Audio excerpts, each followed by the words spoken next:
गीतांजलि गुप्ता। आज मैं आपको सिविक्स का पार्ट सेकंड पढ़ाऊँगी। अच्छा, अभी तक मैंने बताया से what do we learn from these stories of Belgium and Sri Lanka. Both are democracies yet they are dealt with the question of power sharing differently. मतलब हमने ये दो स्टोरियाँ जो आपको सुनाई थी बेल्जियम और श्रीलंका के बारे में, ये दोनों डेमोक्रेसीज थी।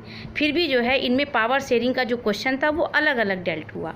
इन बेल्जियम में the leaders have realised that the unity of country is possible only by respecting the feelings and interest of different communities and regions. Belgium में जो लीडर्स उन्होंने ये रियलाइज़ किया कि जो कंट्री की यूनिटी थी वो जब ही पॉसिबल हो सकती है जब हम डिफरेंट कम्युनिटीज़ और रीजन्स की फीलिंग्स और उसके इंटरेस्ट का रिस्पेक्ट करें। Such a realization resulted in mutually acceptable arrangement for sharing power।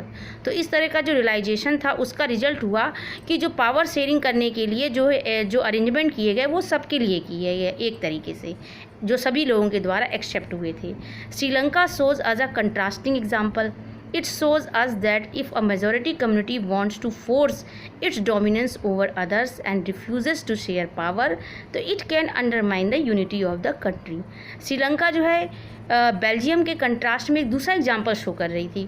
वो हमें ये दिखाती है कि यदि मेजॉरिटी कम्युनिटी जो है वो फोर्सली जो है दूसरों पर डोमिनेंस करती है और पावर को शेयर करने से मना कर देती है तो इट कैन अंडरमाइन इससे जो है कंट्री की यूनिटी जो है अंडरमाइन कर सकते हैं। अच्छा, अब why power sharing is desirable. Power sharing जो है डिज़ायरेबल क्यों है?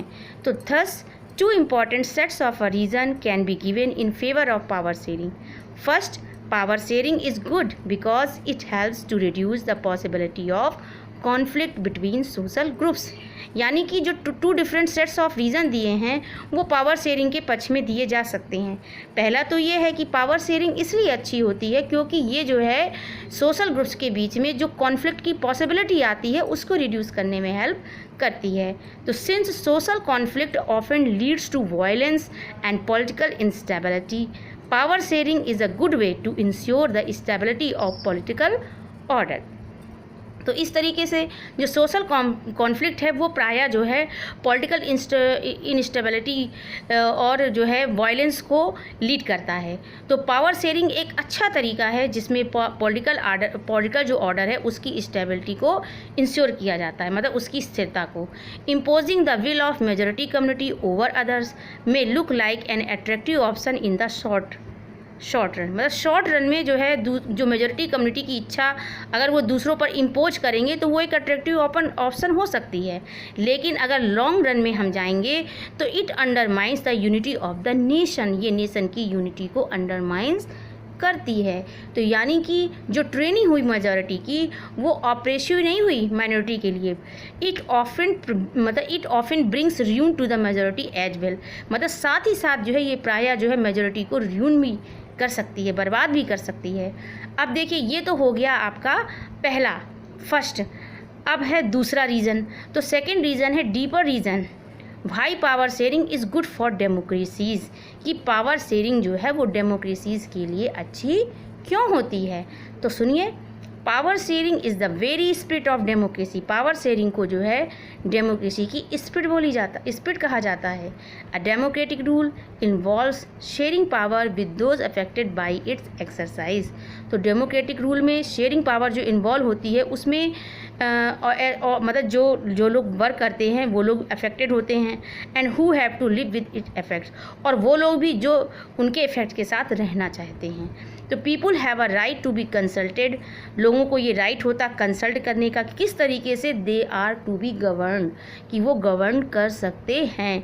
ए legitimate government is one where citizens through participation acquire a stake in the system।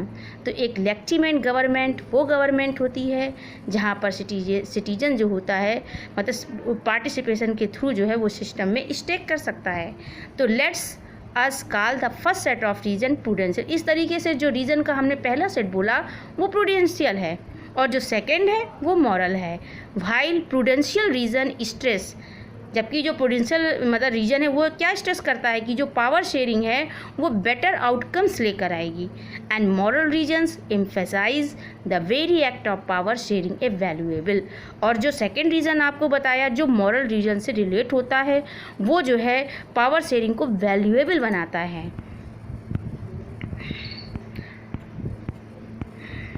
अब देखिए फॉर्म्स ऑफ पावर शेयरिंग, मतलब पावर शेयरिंग के कितने फॉर्म्स होते हैं। अच्छा, जो हमारा एंशिएंट कल्चर था उसमें कुछ दूसरे टाइप की पावर होती थी। अब ये जो हमारा नया, तो पहले हम थोड़ा सा एंशिएंट कल्चर के बारे में थोड़ा बात करते हैं। तो जो idea of power sharing has emerge in opposition to the notion of undivided political power. तो जो पावर आइडिया का जो ये शेयरिंग का जो विचार था, ये जो इमर्ज हुआ, ये अनडिवाइडेड पॉलिटिकल पावर के नोशन की अपोजिशन में हुआ। फॉर अ लॉन्ग टाइम के लिए ये माना जाता था कि all power of a government must reside in one person और group of person located at one place. कि गवर्नमेंट की पावर जो होती है, एक गवर्नमेंट की जो पावर होती है उसे या तो एक पर्सन के हाथों में होना चाहिए या कोई पर्सन का जो मतलब जो ग्रुप ऑफ पर्सन है जो एक प्लेस पर लोकेटेड है उसके हाथों में होना चाहिए। तो it was felt that if the power to decide is dispersed it would not be possible to take quick decision. तो ये महसूस किया कि यदि पावर जो है डिसाइड करने की पावर यदि डिस्पर्स्ड हो जाएगी तो जो क्विक डिसीजन लेना संभव नहीं हो पाएगा और ना ही हम एंड टू इन्फोर्स देम और ना ही हम उनको लागू कर पाएंगे। But these notions have change with the emergence of democracy. तो इस तरह के जो नोशंस थे, विचार थे, उन्होंने डेमोक्रेसी के इमरजेंस को चेंज कर दिया। तो one basic principle of democracy is that people are the source of all political power. तो जो पहला हमारा डेमोक्रेसी का प्रिंसिपल बना, बेसिक प्रिंसिपल, वो ये है कि जो लोग होते हैं यानी जो पीपुल है वो पॉलिटिकल पावर का सोर्स होते हैं, सारे पॉलिटिकल पावर का। और in a democracy people rule themselves through institution of self governance.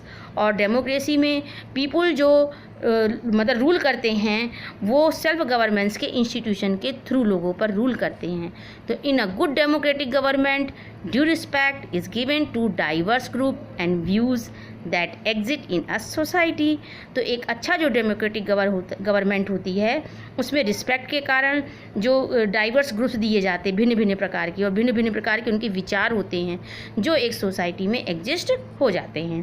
तो everyone has a voice in the shaping of public policies. इस तरीके से पब्लिक पॉलिसी को शेपिंग करने में प्रत्येक की अपनी एक आवाज़ होती है। तो therefore it follows that in a democracy political power should be disturbed among as many citizens as possible. तो इसलिए मतलब ये बताया गया कि डेमोक्रेसी पॉलिटिकल पावर जो है वो मतलब कि जितने पॉसिबल हो सकता है हमारे बहुत सारे सिटीजन्स के बीच में डिस्ट्रीब्यूटेड होनी चाहिए। तो ये हमारा हो गया। अब देखिए मॉडर्न डेमोक्रेसीज़ क्या है, इसमें हमारी डेफिनेशन क्या है पावर शेयरिंग की। इसमें जो पावर शेयरिंग अरेंजमेंट जो है उसमें कई फॉर्म्स हो सकते हैं। तो let us took at some of the most common arrangement that we have or will come across. तो फर्स्ट हुआ हमारा power is shared among different organs of government. Different organ से आप क्या समझते हैं, आपने पढ़ा भी है, लेजिस्लेटिव, एग्जीक्यूटिव एंड जुडिशरी। तो ये हमारे गवर्नमेंट के डिफरेंट ऑर्गन्स हैं जिनके बीच में ये पावर शेयर की जाती है। तो let us call this horizontal distribution of power. और इसको हम जो है पावर की हॉरिजॉन्टल डिस्ट्रीब्यूशन भी कहकर बुला सकते हैं क्योंकि it allows different organs of government placed at the same level to exercise different powers. क्योंकि ये डिफरेंट ऑर्गन्स को गवर्नमेंट के डिफरेंट ऑर्गन्स को अलाउड करता है सेम लेवल पे कि डिफरेंट पावर को एक्सरसाइज किया जाए, डिफरेंट पावर्स को वर्क करने का मौका देता है। तो such a separation ensures that none of the organs can exercise unlimited power. तो इस तरह का जो सेपरेशन है वो ये बताता है कि ऑर्गन्स में कोई भी अनलिमिटेड पावर को एक्सरसाइज नहीं कर सकता। Each organ checks the others, मतलब प्रत्येक ऑर्गन दूसरे ऑर्गन को चेक करता है। तो this result in a balance of power among various institution. तो इसका रिजल्ट ये होता है कि वेरियस इंस्टीट्यूशन के बीच में जो पावर का बैलेंस है वो बना रहता है। तो लास्ट ईयर आपने स्टडीड किया होगा कि democracy even though ministers and government official exercise power, they are also responsible to the parliament और स्टेट असेंबली। कि डेमोक्रेसी में मिनिस्टर्स और गवर्नमेंट ऑफिशियल भी पावर को एक्सरसाइज करते हैं और वो भी पार्लियामेंट और स्टेट असेंबली में जो है रिस्पॉन्सिबल माने जाते हैं। सिमिलरली जो आल्दो जजेस हैं वो अपॉइंट किए जाते हैं एग्जीक्यूटिव के जरिए, एग्जीक्यूटिव के द्वारा, और वो जो है एग्जीक्यूटिव के फंक्शन को चेक करते हैं, लॉ बनाते हैं, जो लेजिस्लेचर के द्वारा लॉ बनाए जाते हैं उसको ये चेक करते हैं।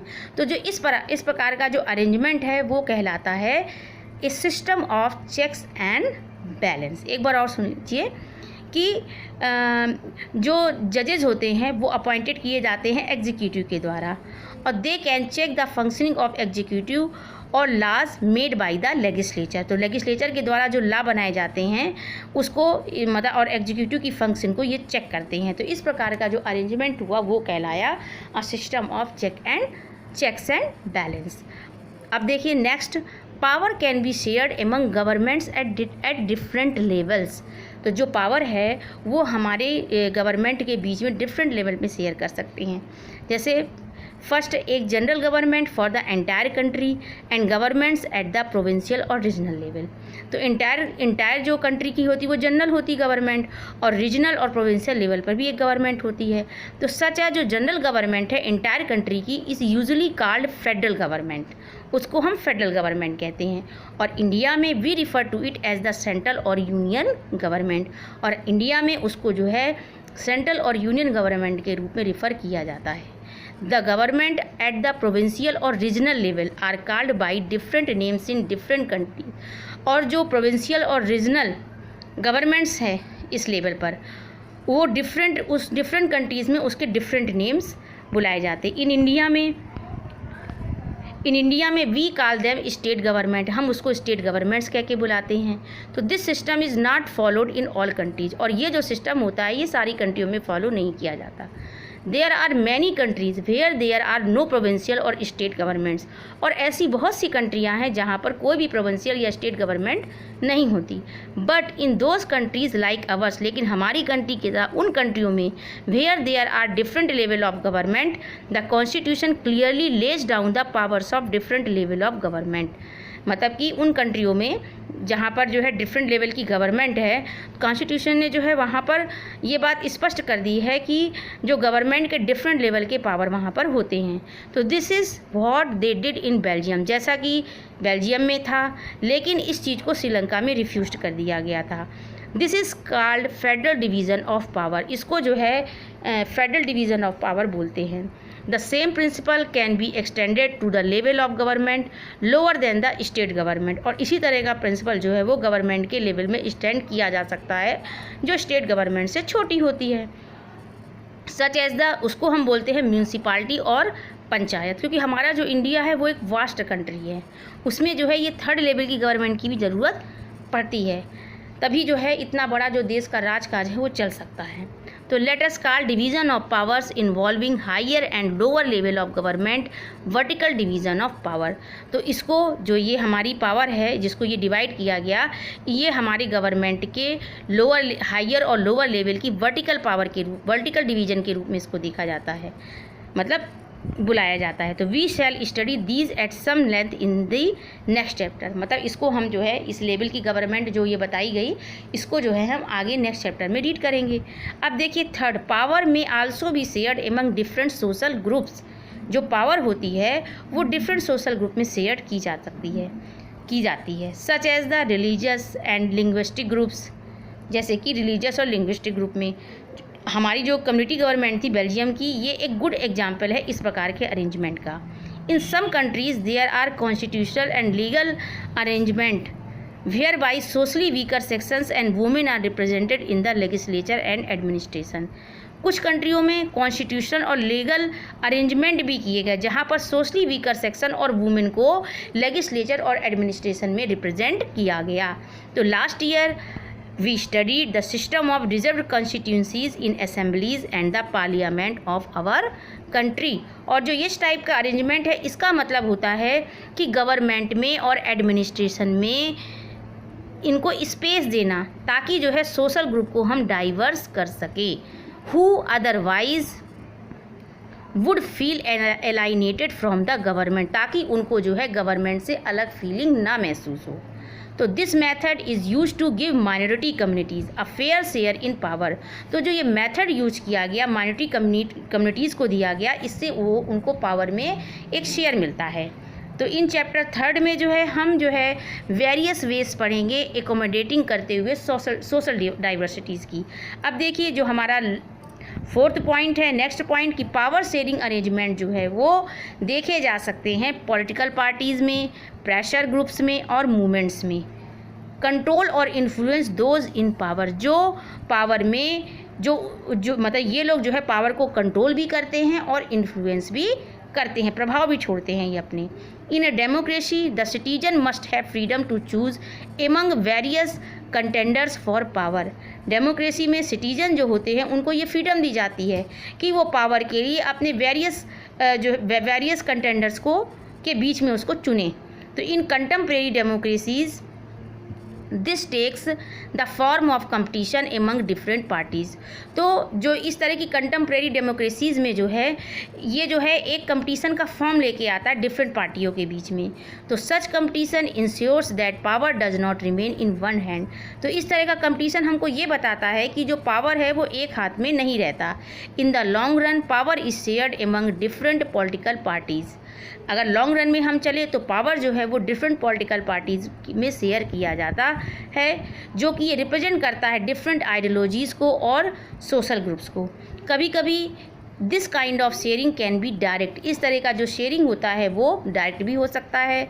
व्हेन 2 और more parties from an alliance to contest election, जब 2 और 2 से ज़्यादा पार्टियां एक गठबंधन बनाती हैं, अलायंस बनाती हैं इलेक्शन को कंटेस्ट करने के लिए। जैसा कि इस समय आप देखते होंगे आपके महाराष्ट्र सरकार में हुआ है, वहाँ की जो सरकार बनी है, गवर्नमेंट बनी है, वो एक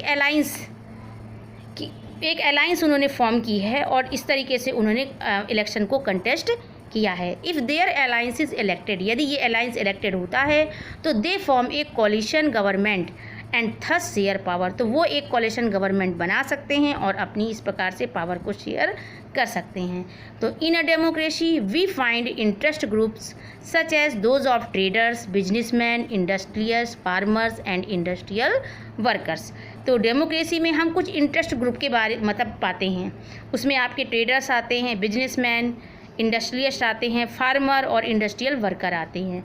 they also will have a share in governmental power, मतलब वो लोग भी गवर्नमेंटल पावर में शेयर करेंगे। Either through participation in government committees, चाहे वो किसी भी गवर्नमेंटल कम्युनिटीज़ में पार्टिसिपेशन के थ्रू हो, या bringing influence on the decision making process, या वो कोई इन्फ्लुएंस लेकर आए, जो प्रोसेस चलती है डिसीजन की उसमें कोई इन्फ्लुएंस भी ला सकते हैं। तो in chapter 4 we shall study the working of political parties, pressure groups and social movement. तो नेक्स्ट जो चैप्टर होगा हम उसमें जो है पॉलिटिकल पार्टीज़ के वर्किंग को, प्रेशर ग्रुप्स के वर्किंग को और सोशल मूवमेंट्स के वर्किंग के बारे में डिस्कस करेंगे। अच्छा, तब तक आप बेटा हमारे नेक्स्ट वीडियो का इंतज़ार कीजिए। जय माता दी।